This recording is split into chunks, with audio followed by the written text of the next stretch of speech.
Guiones y guionistas, capítulo 187. Preguntas sobre logline de documentales y documentación en las Biblias.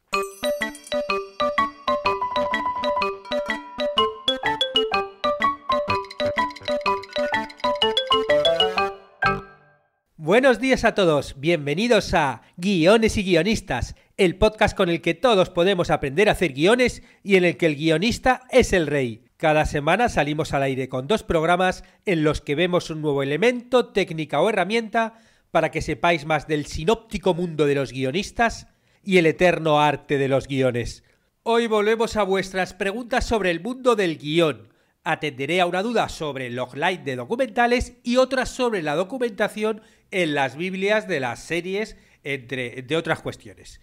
Y bueno, ya sabéis que podéis enviarme todas vuestras preguntas y dudas sobre el mundo del guión, que yo os las iré comentando en este podcast una vez al mes.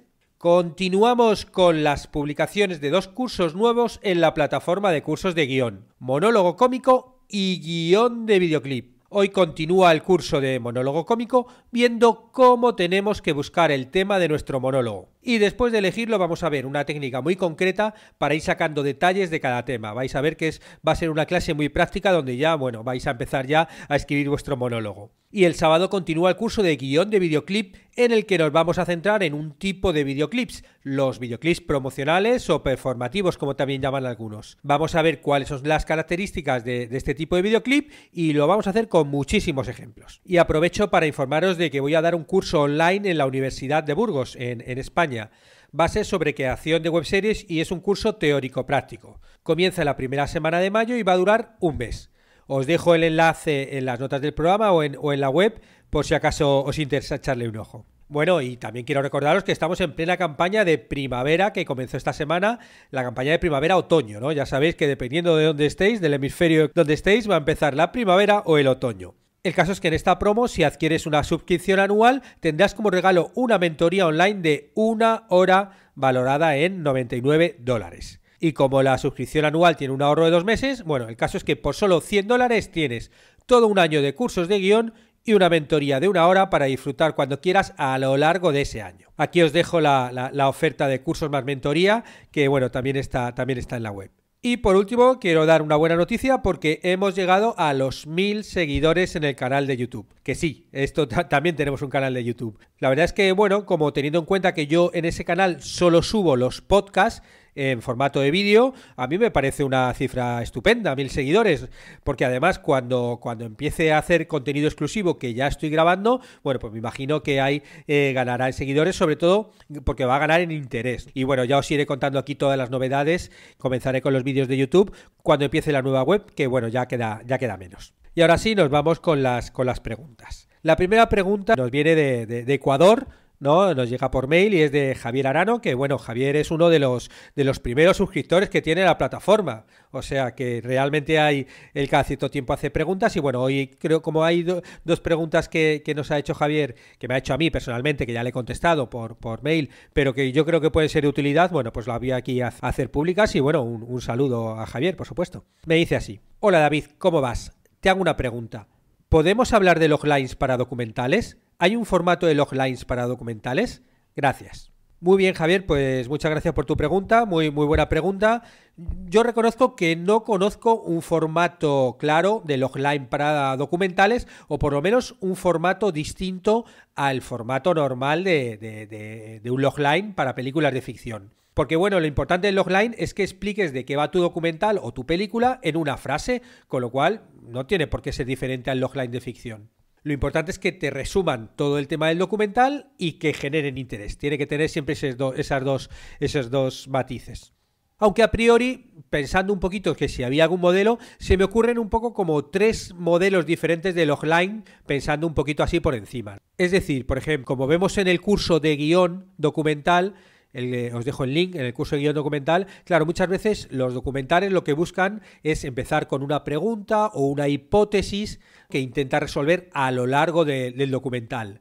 Pues esa podría ser a lo mejor una especie de logline, que hay veces que también se puede incluso mezclar con el tagline. O sea, una pregunta con tu hipótesis que intentar desarrollar a lo largo del documental. Por ejemplo, en Bowling for Columbine, ¿no? la peli de Michael Moore, ellos tienen un tagline que podría ser va por ahí un poco por donde voy yo. Os digo cuál es. ¿Es América una nación de armas locas o simplemente de locos? Bueno, esta es un poco la traducción que he hecho yo. Bueno, esa pregunta es un poco la hipótesis que te resume todo el documental. Con ese logline, con ese, en este caso es tagline, pero bueno, tagline, logline, llamémoslo como queramos, en esa frase nos está resumiendo toda la película. Que podríamos traducirlo en otra pregunta como ¿son las armas las culpables de las matanzas en Estados Unidos? Ese sería uno de los formatos que te propongo de logline.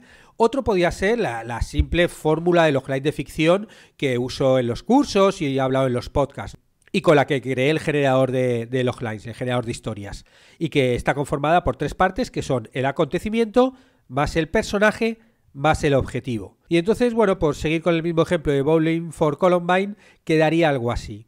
Cuando se produce una matanza en un instituto de Estados Unidos, Michael Moore indaga si la permisividad en el uso de las armas es la culpable de tantos asesinatos.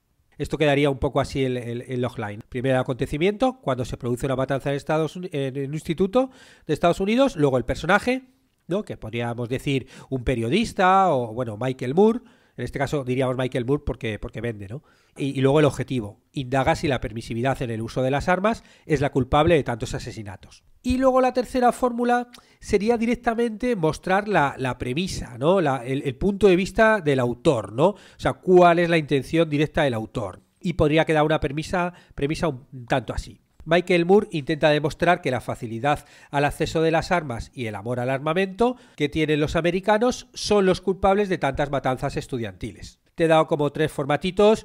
Claro, la idea yo creo es que, bueno, yo con la idea que tú tengas de tu documental, prueba distintos formatos y quédate con el que más te guste, también dependiendo de para qué lo quieras, ¿no? Porque el logline puede ser algo interno, algo para ti, para centrarte en el trabajo, o puede ser un logline para vender la idea a productores, a subvenciones, a llamados, bueno, un poco también depende para el cual lo quieras. Pero bueno, estas 3 pistas te pueden ayudar a investigar. La segunda pregunta que me hizo Javier otro día, otro mes después, pero que también la traigo aquí, es esta. Hola David, te hago una consulta.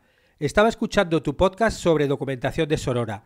Esa parte de investigación y documentación, ¿qué capítulo sería dentro de un libro de producción para una serie? ¿Debería haber un capítulo de investigación o es solo insumo para el guionista? Bueno, muchas gracias otra vez, Javier, por tu pregunta, muy buena. En general, la documentación sirve para que el guionista pueda pensar la historia y la ambientación. O sea, realmente es para consumo propio, ¿no? Para insumo del guionista. Pero esa documentación tiene un sentido, con lo cual te va a ayudar a redactar las distintas secciones de la Biblia. Porque, por ejemplo, para redactar la sinopsis, toda esa documentación histórica te va a ayudar, ¿no? Vas a hablar un poco de la época dentro de la sinopsis, o dentro del concepto también, o incluso también dentro del desarrollo de personajes. Bueno, muchos de los elementos que tú has sacado en esa documentación los vas a utilizar. De alguna forma va a estar dentro de esa Biblia, ¿no? Dentro del concepto a lo mejor también puedes poner algún apartado de la época, ¿no? Si es algo histórico, y ahí puedes poner también alguna referencia, ¿no? Pero bueno, normalmente no hace falta poner nada en la Biblia específico, a menos que sea una serie histórica, y entonces claro, ahí expliques cómo vas a hacer la documentación. Esto lo explico, ¿no? Y tú, Javier, que estás suscrito, échale un ojo en el capítulo 9 del curso de Biblias de series, que ahí hablo de la documentación. Es todo el capítulo, 20 minutitos, hablando de cómo poner la documentación y en qué tipo de series. Claro, la idea es que en las series que, por ejemplo, sean basadas en hechos reales o de época, esas son las únicas donde sí que puedes introducir la documentación de una forma. O por lo menos, ¿cuál es tu relación con la documentación? Series, por ejemplo, como Narcos, que está basado en hechos reales, en el caso de Narcos, ellos utilizan para documentarse los testimonios de vida de los 2 protagonistas, ¿no? Los dos agentes de Estados Unidos que estuvieron luchando contra Escobar. Bueno, ellos han hecho todo ese testimonio, les han hecho entrevistas y aparece como dentro de los créditos, pone testimonio de vida y pone el nombre de los 2. Claro, tú si vas a vender esa serie en la Biblia, si tú tienes en las entrevistas de los 2 protagonistas o la forma de acceder o todo eso, claro, todo eso tienes que poner lo que tienes ese acceso, ¿no? Y luego también, claro, tienes que poner si vas a utilizar imágenes de archivo, si vas a utilizar archivos sonoros de radio, todo ese tipo de relación con el archivo está bien que lo pongas. O sea, cómo va a ser la relación con la documentación.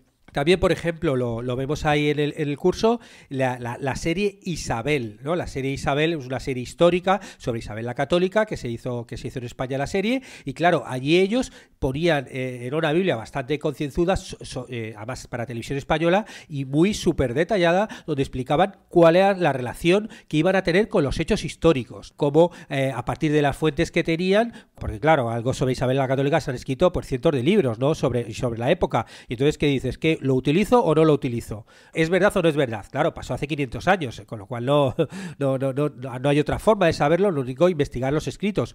Y la forma que ellos lo hicieron y lo describen en la Biblia es: cuando más de un historiador o en más de un par de fuentes escritas aparece en el texto, si nos viene bien para la historia lo vamos a utilizar, y si no, no. Ese es el baremo que pusieron y lo explican en la Biblia. Entonces, a partir de ahí, si ya hay algo que veas en dos fuentes históricas de dos historiadores o tal, y a ti te vale para tu narración, para tu ficción, bueno, pues lo utilizas. Pero eso sí que lo explican en la Biblia. Claro, en una serie de época está bien que pongas algo, que pongas algún epígrafe sobre la documentación. Claro, no hace falta que pongas todo el tocho de las 300 páginas con todo lo que te has documentado, ¿no?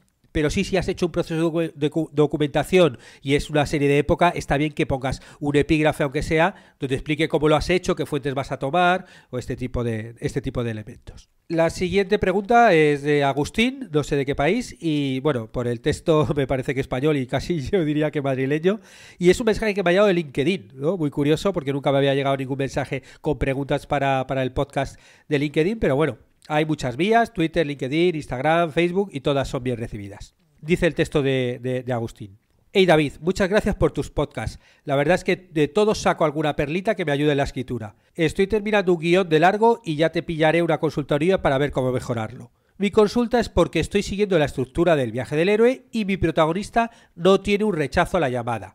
Como que no me sale. Él recibe la llamada y la acepta de inmediato porque está buscando algo así en su vida. ¿Pasa algo? ¿Puede ser? Lo dicho, gracias por todo y pronto nos veremos las caras por Skype. Bueno, muy bien, Agustín, pues nada, sí, cuando quieras, cuando estés preparado con tu proyecto, aquí te espero para vernos las caras.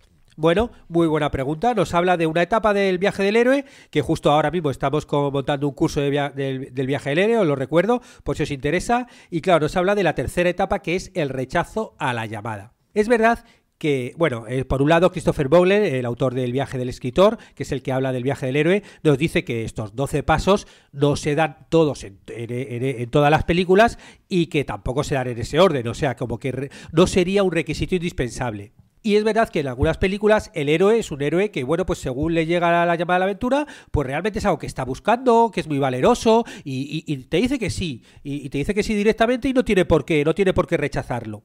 Pero el paso del rechazo de la llamada tiene un sentido dramático dentro de la estructura, y es el sentido de avisar del peligro. Por eso muchas veces el héroe rechaza la llamada, porque claro, tiene miedo de lanzarse, decir, uy, ¿dónde me estoy metiendo?, ¿no? Y tiene que mostrar ese miedo, incluso héroes como Sylvester Stallone, en películas como Rambo, todo eso, tiene que mostrar ese miedo para lanzarse a la aventura, ¿no? Porque claro, cuanto más miedo tenga y más le cueste, más grande es la aventura. Pero es verdad que hay algunos héroes, yo qué sé, se me ocurre por ejemplo Operación de Dragón de Bruce Lee, o por ejemplo Bailando con Lobos, ¿no? La peli de Kevin Costner. En Bruce Lee, bueno, pues cuando el maestro Shaolin, el mentor, le dice tienes que irte a tal isla a pelear y tal, dice sí, bravo. Claro, es Bruce Lee.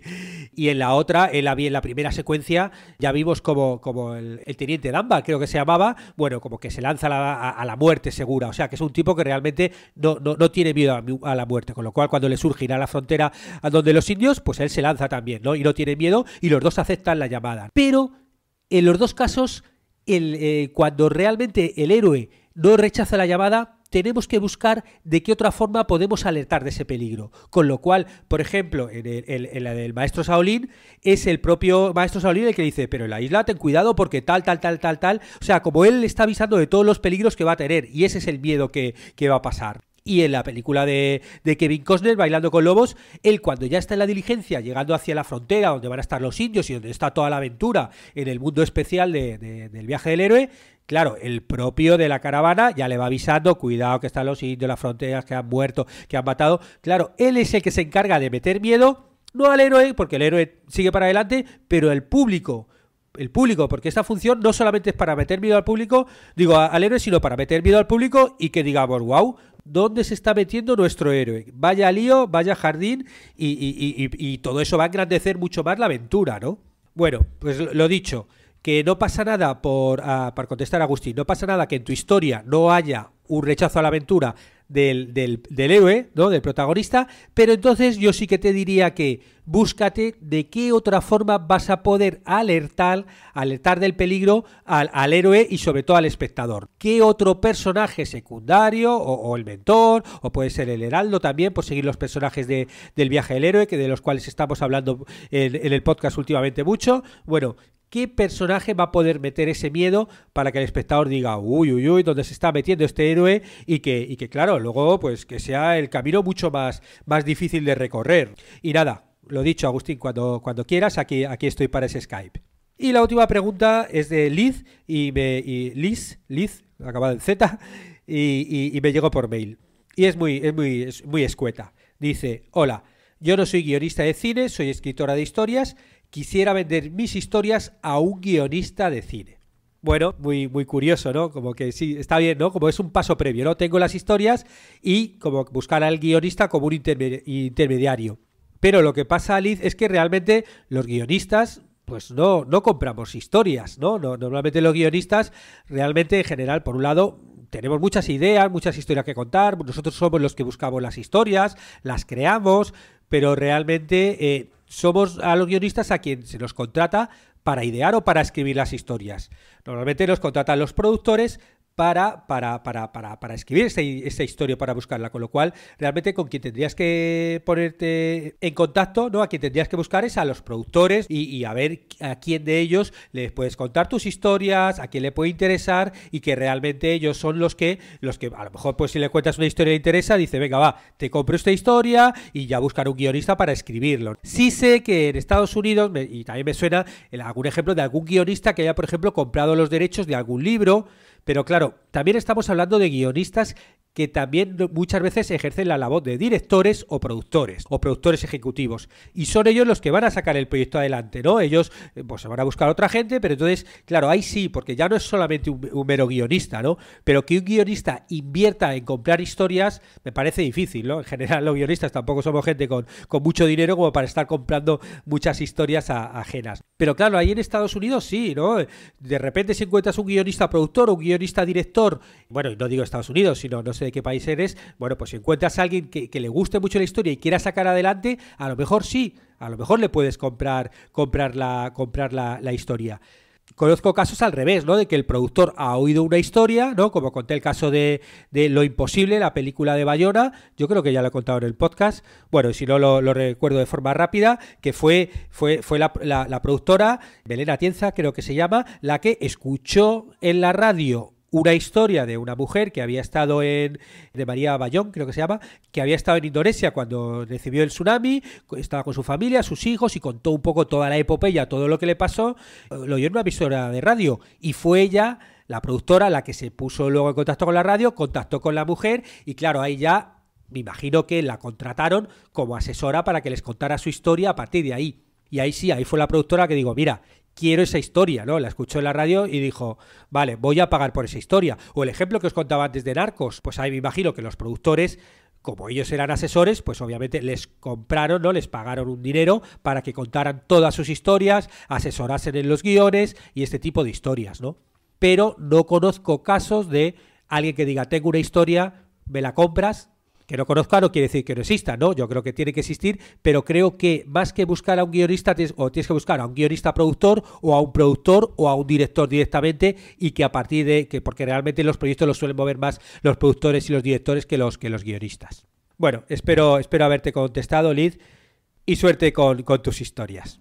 Aunque bueno, otra opción sería que escribieras pues una novela o que escribieras cuentos y a partir de esos cuentos o novelas intentases ya pues bueno, además si tienen éxitos, buscar ahí ya pues al productor que le interese.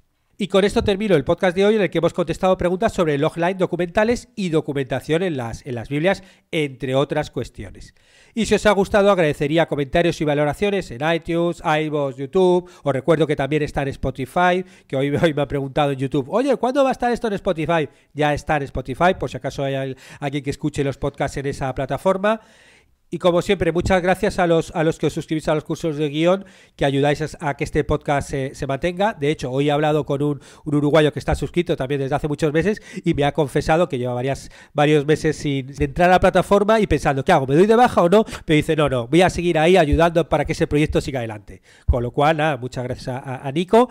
Y bueno, pues nada, recordaros que estaremos juntos los martes y jueves con nuevas técnicas, estrategias y análisis para que aprendamos entre todos a ser mejores guionistas.